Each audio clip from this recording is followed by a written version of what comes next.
Radio Retrofuture.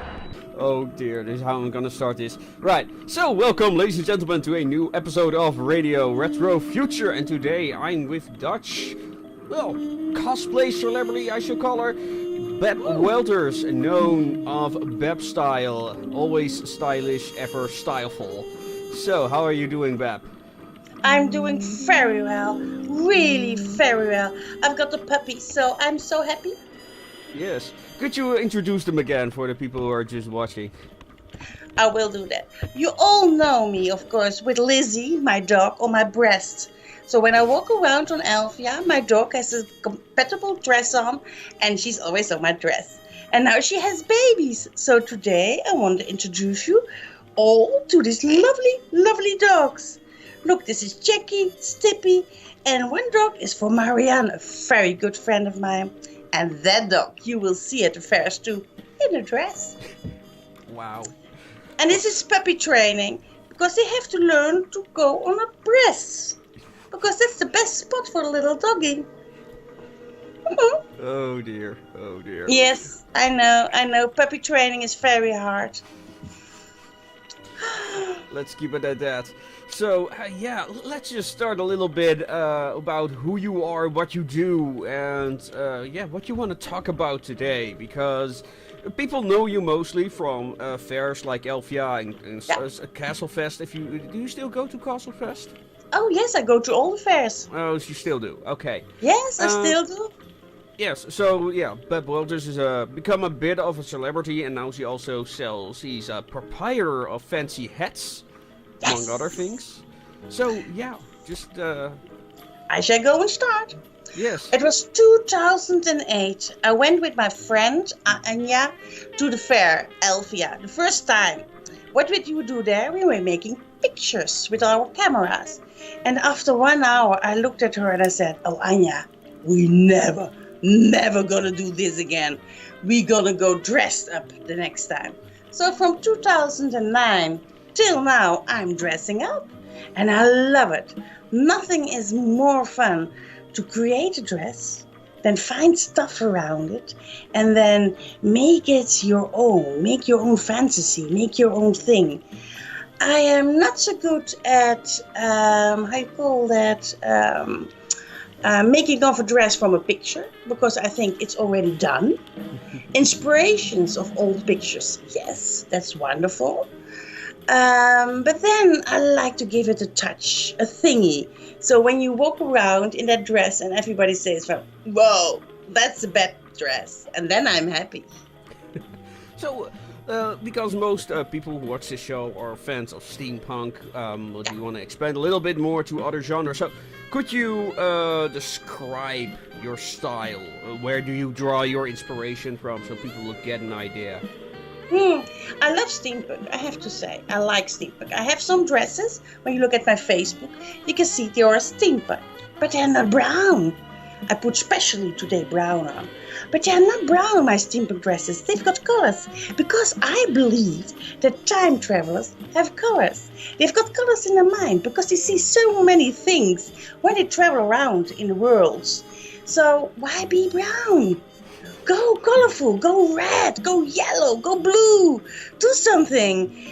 And then you are a time traveler because you see the beauty of the world. And that's not only brown. No, that's red, green, yellow. But me and steampunk, I love it. And what I love the most of it, when I go to a fair and I'm standing on a spot where the steampunkers are standing, and they've got make their materials, the story they're telling. The story about how Star Wars travels through time and comes back here. And the Germans, or it's English, I don't know, they make the Star Wars figure and they had a whole story around it. That's wonderful. It's the new miracles you hear. It's the new Assepoesters. All new. And it's only on steampunk. So that's how I'm looking at steampunk. Really? I think it's the new fantasy. Really? So what makes steampunk stand out from other genres, you think? It never stops.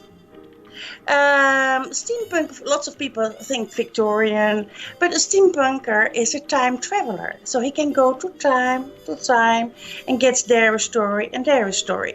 So it goes, it becomes more. It never ends, and that's the difference with the other genres. Because when you do fantasy, it's cute, it's lovely. When you do vampires, you only do vampires. But a steampunker can be a mermaid steampunk.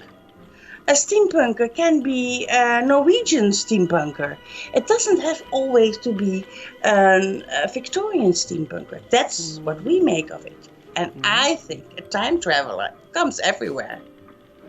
Lovely. So I would love to see a steampunk Roman figure the next time. I think then you are original.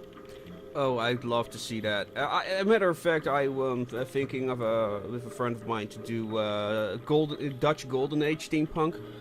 Yeah, I'd love to do that. That's good. That's probably gonna be my next theme group. Oh, who knows? I will see that then. Mm-hmm. And so I came into the hats because every person wants to wear a hat. A hat is it finishes off a costume. But very often everybody buys a hats from those cheap stores. So you get a headache or something like that. And so I was starting to look at better hats for a normal price. So I found a grocery where I can buy my hats for a very good price. And so I could buy more and more hats. And I thought, oh, I have to sell them. So that's how my shop started. So that's why I'm selling hats. I'm selling good quality hats for low prices. And that's fun. Because when you don't pay too much for a good hat, then you can make it your own hat. And you can glue things on it, flowers on it. And oh, God, some women have wonderful hats. Because the basic is good. Mm-hmm. So what is the hat that's most popular right now? I would say for a woman, it's the really small hat, what's on the back of your head. The fascinators. So it's a little hat, what you make Victorian with lovely flowers. Yeah, aren't they called fascinators? No. Fascinators are not hats. They are little things who look like a hat when you make a clip on, you put in your hair. No, these are really hats. Because in the older days, the Victorian days, a hat was carried on your head. Lots of people are putting a hat down like this. But that's not good. A hat has to fall on your head. And those hats were made with a little pen in your hair. So these hats, they're now very hot. Yes. Right. And for men? Yeah. Western look. These hats, they love them. I know you want to hear the high hats and everything, but no, they're going a little bit out.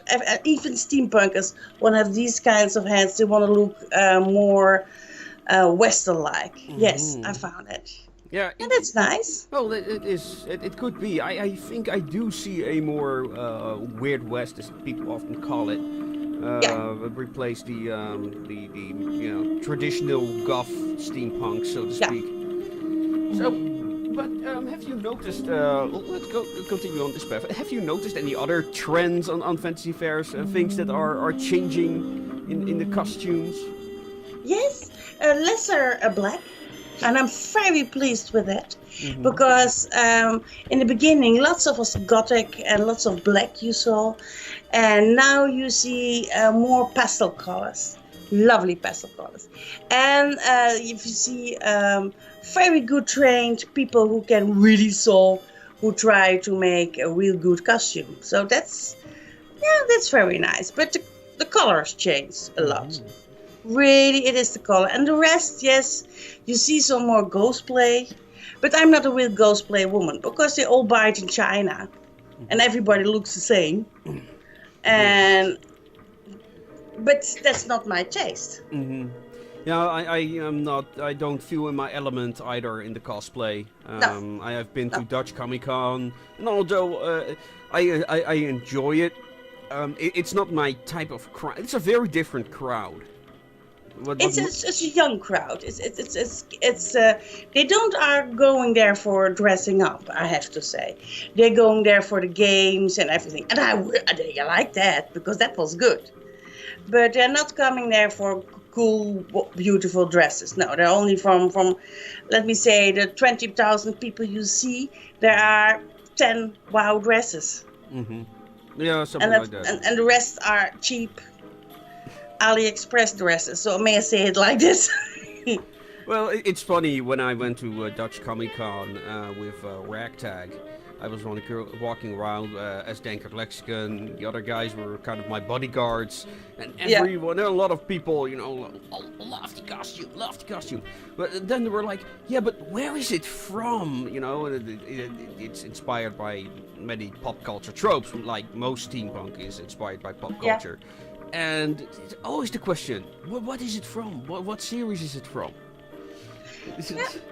They always ask this. What did I had on? Oh, I had my colorful dress on, and it was from no series. And everybody said, "Oh, where are you from?" I said, "I'm a rainbow woman."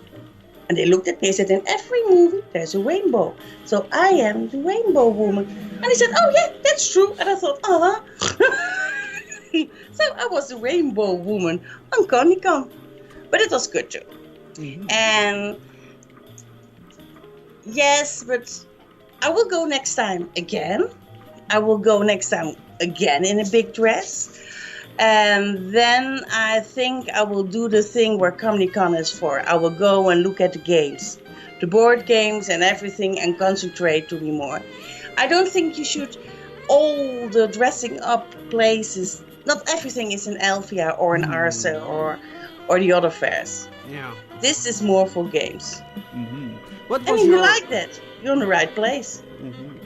Yeah, that's the thing. I don't buy a lot of stuff on fairs. So, yeah, for me it's... Yeah, just cons are not my thing for that.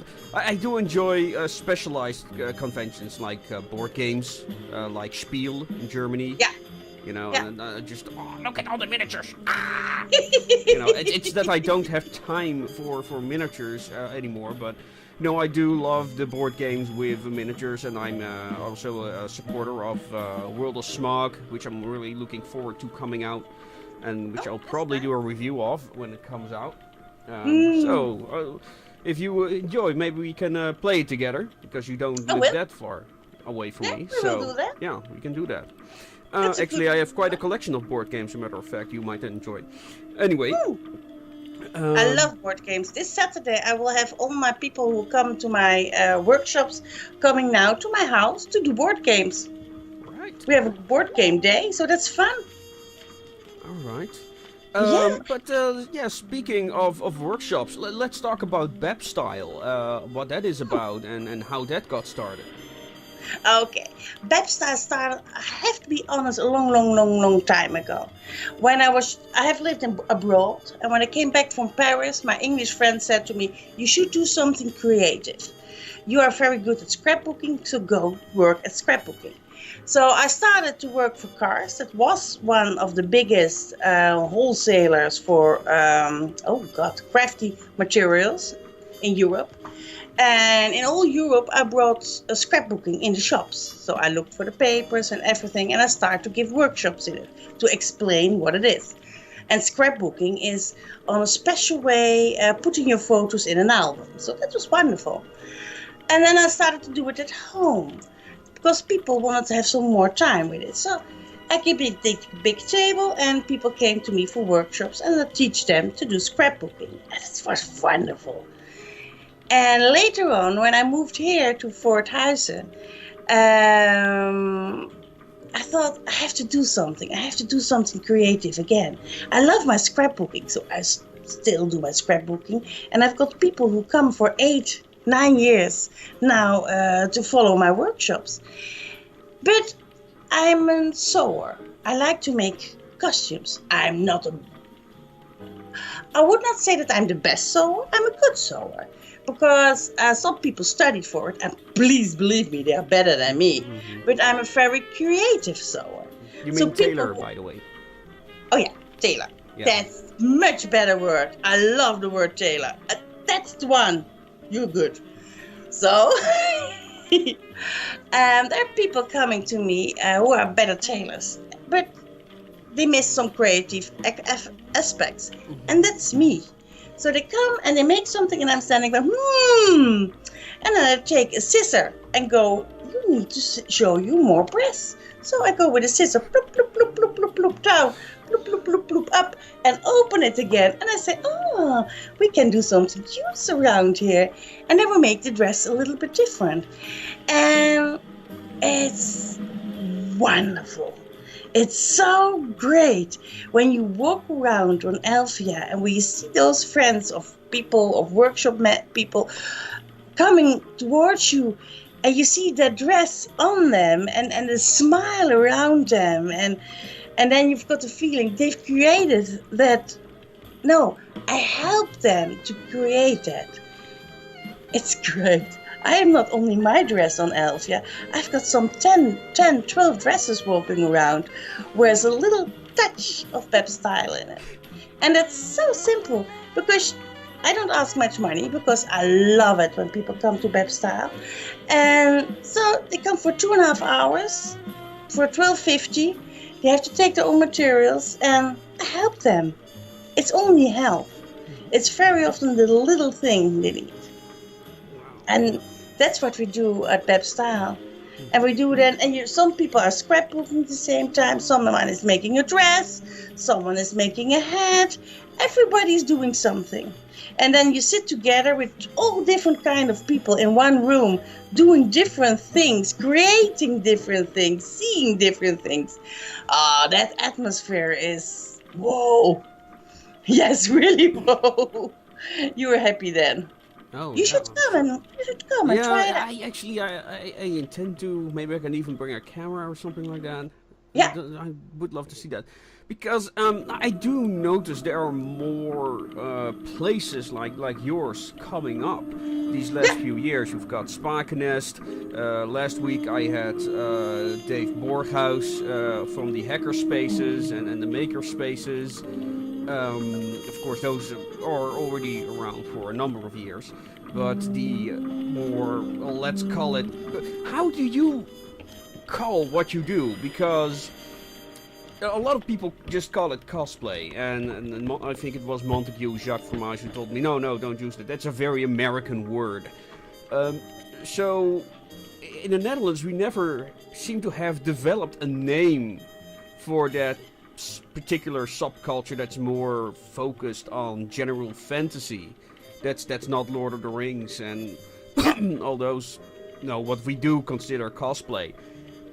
Isn't that wonderful that we don't have a name for it?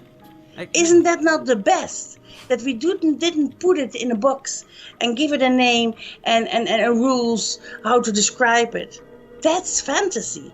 You can't give it a name. You can't describe it. Because fantasy is this thing when you walk in the wood and you see a flower, you think, oh, that's my next dress. Exactly, how can you describe that in a name? It's fantasy. Don't give it a name. Don't want to put it in a box. Because the box has rules. Cosplay has rules. The awful thing with cosplay is what I think is awful. It has to look exactly like the character. And with fantasy, it's loose. You can breathe. And that's why I love fantasy more. Because it's not a box working. It's an open working. It's a mind opening working. And it helps people. And that's wonderful. People who have a problem, people who think I'm not pretty enough or I'm too fat or something like that. In a fantasy world, you can make a dress. And when you put on a corset, you're standing straight and you feel like the person. And you can make something from yourself where you dreamt of your whole life. And that's really, really wonderful. Yeah, I do think that the costumes do have a therapeutic value. I remember not so long ago, a matter of fact, I convinced a friend of mine to cooperate in one of our projects that we did with Ragtag. And he was like, yeah, he never wore costumes like that before. He was into many of the well-known fantasy franchises like video games and Warhammer, those kind of things. So he was familiar with it. But so it was like, okay, we're gonna do the movie. Let's try it on at my place, so we know exactly what you're gonna wear, so we don't have to figure that out on the spot where we're already stressed out because making a movie. So yeah, so we picked his clothes for him to wear during the project, and you just saw him come to life because he never saw that specific side of him. Yeah. So everybody changed in costume. Yeah. Have you? Everybody changed. Have you? Do you know people who have changed through costume wearing? Could you tell about that? Yes, I remember a lovely girl who was scrapbooking at my place. She's very thin, really thin. Just my leg is her. Oh God, it's so thin, and very shy. But she is a real woman. She has to work and she has to think. She's not a stupid thingy or something. But she's shy. She was always a little bit in the background. Mm-hmm. Now she started to do the clothes, making the clothes herself. She's walking around. She'll make pictures. And now she's standing up. Now she is the woman. She's not standing in the back anymore. She's standing in the front. If she doesn't like anything, she is saying it, and that's so fun to see. But it's kind of weird. I start to think like one of the reasons why I think it built confidence for people is that when you have a good costume that tells a story. I think that a costume should tell a story, even if it's a story that anyone can make up its own minds about, like. A ragtag, to some people they've created this story in their minds that they're these evil henchmen, soldiers that are working for evil dictators. Well, others, and I didn't tell them this, were like, yes, they are these do-gooder mercenaries that protect the steampunks against this and this. And that's just, really funny to hear those that, for one ragtag is this, and for the other ragtag is that. It's really funny.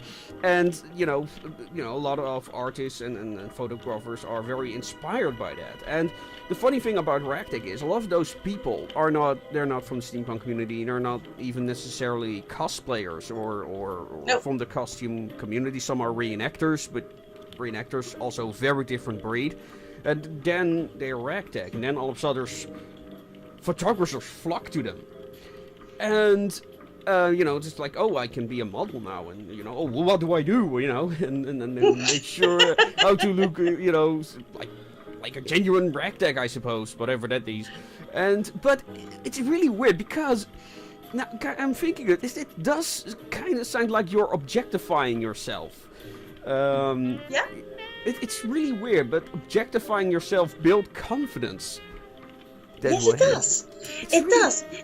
And especially when you have a job, hard-working job, and then at such a day you have a dress on with only flowers, then you stand there and you I always say, when I come in at Elvia or wherever, and a photographer sees me and makes the picture, and he turns around and he has a big smile on me, I know I make the picture with my dress, and I'm so happy.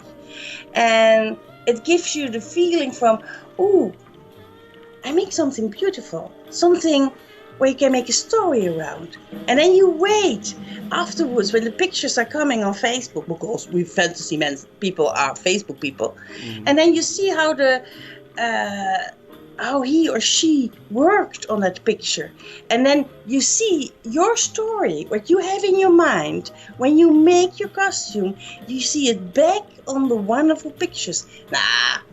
It makes you so happy. I only sometimes need for whole Elvia 2 or 3 pictures, and I'm thinking, whoa, this is what I wanted to create. This is what I wanted to show. And this is too something what people, how they changed. Because when you have a dress on, you see the eyes are going different. You can see on the eyes if they're happy in their costume. And that's what other people see. And that's when they make a picture of you. If you are walking around in the most beautiful costume and you don't have your face with you that you can look with it, you don't get your picture, you don't get your story.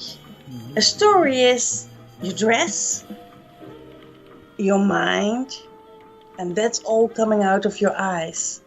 And that's make the whole thing. And that's wonderful. It really is wonderful.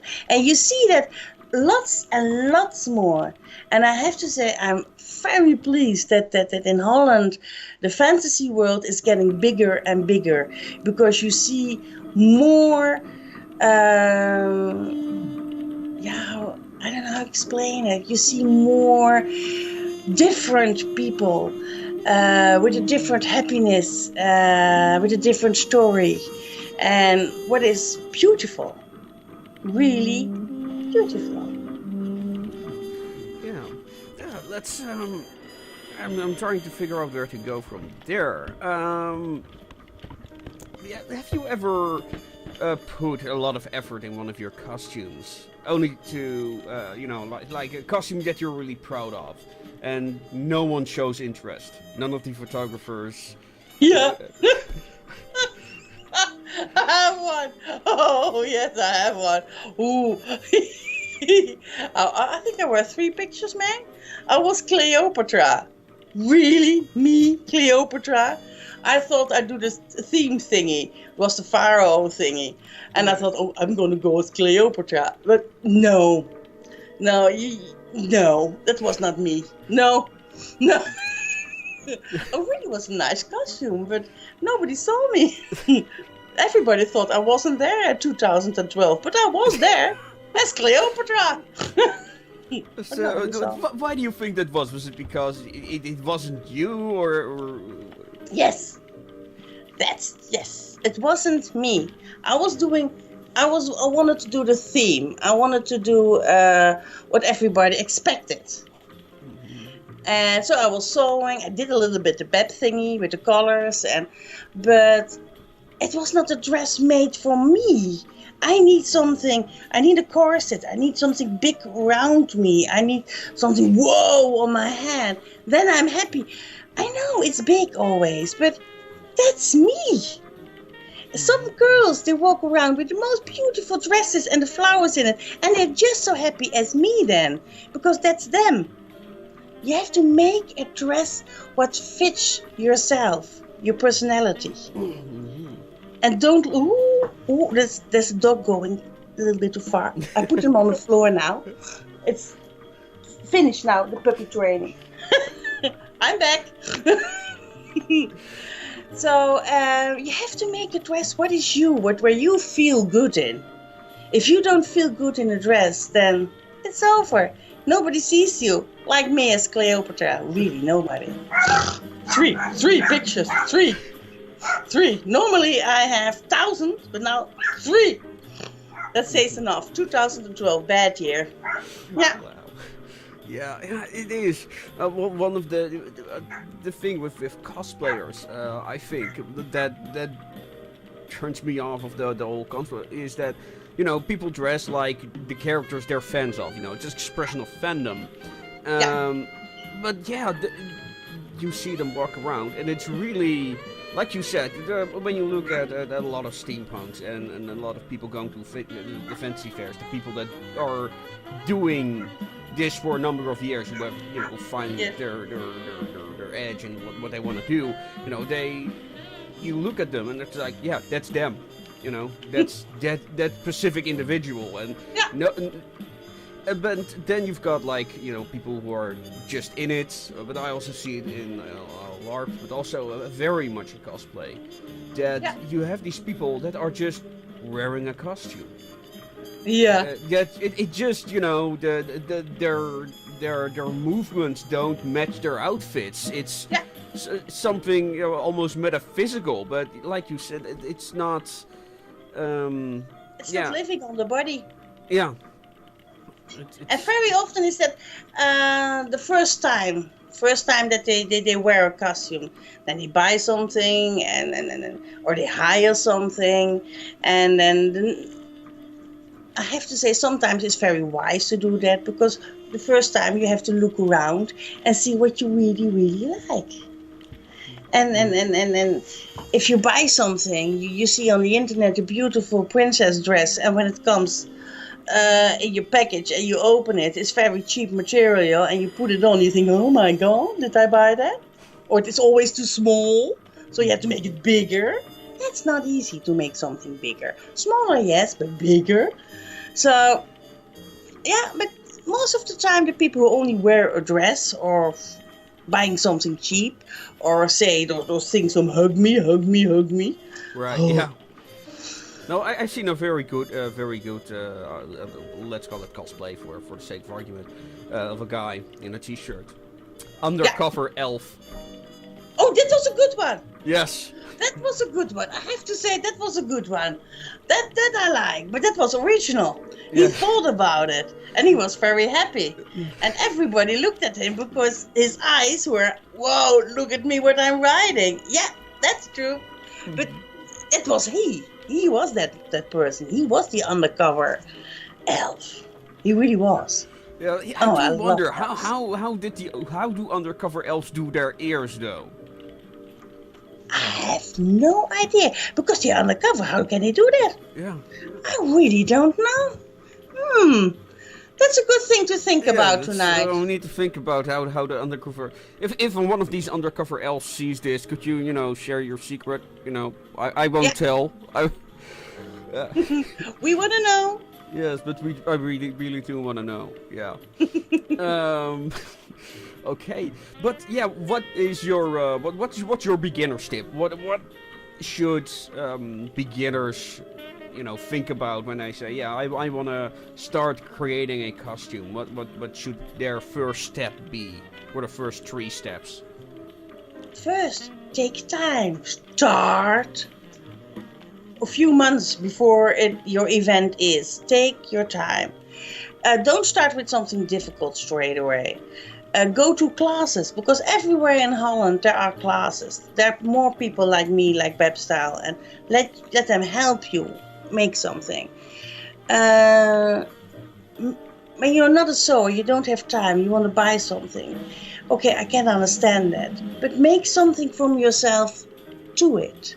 Buy a hat, create a beautiful hat with it. Or make your own necklaces. Do something what is from you on your costume. Don't buy much straight away. If you want to be a steampunker, the biggest fault there is buying. Those people in the start, they buy. And they don't have an idea what they want to be. First, walk around a little bit on the background in a nice dress or trousers or whatever. And then buy slowly. Because otherwise it costs you too much money. Don't go and buy. That's the biggest thing there is. And deer. Go and deer. I have to ask someone to look at a puppy here. Can someone get this puppy here? Thank you. I'm happy someone is getting the puppy now. Because otherwise Lizzie's not happy. Yeah, the puppy is back now. Attention, doesn't she? Yeah. Yeah, I put the puppy down and the puppy walked around, so the puppy was not very happy now. But sorry, the biggest tip is don't buy straight away everything. Go and look around. Go to the first time on a fair in your normal dresses and go and sit under a tree and think, oh my god, I want to be an elf. Oh no, I want to be a steampunker. Oh, that middle-aged woman, that's my creation. And then after one fair, what you really like. And then you go buying. Right. What are the events you're looking forward to this year? What I'm looking for? Which fairs? Yes. Oh, I'm going to all of them. Really? I like them all. I love Fantasia Fest. That's very small. It's in the north of Holland. And because it's a community there that I really like. There's one in Leeuwarden. It's a lovely imagination. I like it too. Imaginarium, yeah. That's the one. Oh, you're so good with names. I'm so bad with names. You're the best. So, yes, I love that one too. Then we had a good music. Okay, the big one, Castle Fest, of course, is coming. And that's, I have to say, I love the music, what's going there. And a little bit, the atmosphere of witches and everything is there. I like that too. That's fun. Also a beautiful estate. Yes. Yeah, those estates are wonderful. Yeah. I love Arse, Elfia Arse. I think that's the most beautiful one. Yeah. For when you want to be on pictures, you have to go there. Absolutely. Because you've got waterfalls, you've got other things, lovely. And now I'm going very much to Germany. I drive a lot to Germany. I just went, and I've got 4 events this year. Yeah, 4 or 5 events this year planned to go there. And that's an all other culture. And you meet all new people. And yeah, no, really, every event is wonderful. It has their own thing. So go to the event near you. And even the event in Zoetermeer. And it's in the middle of the city. It's a small event. And that's fun too. People seeing for the first time fantasy. And yeah. No, I'm not good. I can't say I like one more better than the other one. No, I'm not good at that. No, sorry. No, doesn't work. Well, maybe I think you're good at this. Could you, do you have some words of inspirations for listeners before we sign off? Yes, I have to say I'm 55. I'm more than 100 plus. And I'm the most happy person there is. Because I can do what I want. And that's what you can do in the fantasy. Lots of people think it's only for the thin, beautiful girls who walk around. And that's not true. What I earlier said, it's your face, it's your eyes who makes it wonderful. If you're big, small, little, or too tall, everybody can be happy in a fantasy dress. Everybody. We should never forget that. All right. I thank you very much for those words. And ladies and gentlemen, this was Bep Welters with Bep Style. You can watch her work on bepstyle.nl. And of course, you can also support this show either by liking and sharing these videos on your social media. And of course, we still have a Patreon going. I finally managed to have a new sound interface which allows me to actually record again with my lovely microphone. So yes, thank you my patrons for helping me thanks for giving me your money for entertainment you could have gotten for free. So yeah, thank you very much. And yes, for all you other wonderful listeners out there, thank you for watching, and as always, make it your way. Good night. 6, 7, 8, hit it!